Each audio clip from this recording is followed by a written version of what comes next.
মোহাম্মদ জন্মগ্রহণ করেছিলেন শান্তির বার্তা নিয়ে, কিন্তু সে শান্তির বার্তা সহজে স্থাপন করতে পারে নাই। তাকে সংগ্রাম করতে হয়েছিল, তাকে বারবার রক্তাক্ত করেছিল, তারপর এই দেশে শান্তির বার্তা স্থাপন হয়েছিল।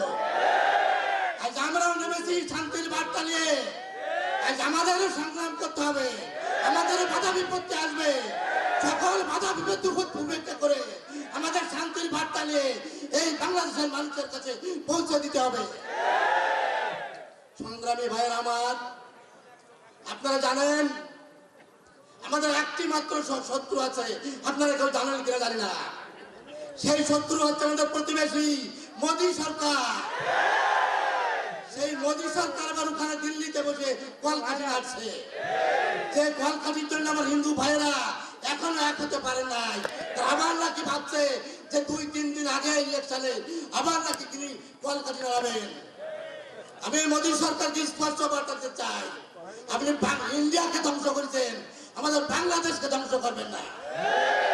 আপনি 18 কোটি মানুষকে উপেক্ষা করেছে বাংলাদেশের।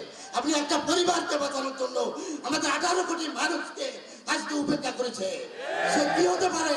সে ডাইনিং একজন ধুরন্ধর ব্যক্তি, অসত্য ব্যক্তি। 5ই আগস্ট দেখেছেন, 5ই আগস্ট চুপনগর ইতিহাস দেখেছেন, বিভিন্ন হাট বাজারের ইতিহাস দেখেছেন। তাই হিন্দু ভাইদের আমি বলবো, আপনারা আর ওই পথে যাবেন না। আপনারা আসুন, সত্যের পথে আসুন। আপনারা আসুন, আমাদের জামাত ইসলামের সঙ্গে আসুন। আপনারা আসুন, দাঁড়িপাল্লার সঙ্গে আসুন।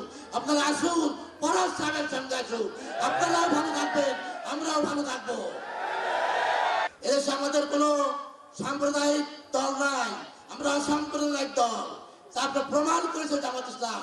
এই 5ই আগস্টের পর এই দেশে যদি জামাত ইসলাম নামে এই সংগঠন না থাকতো, আমি মনে করি আমাদের হিন্দুদের আবার সেই 71 সালের মতো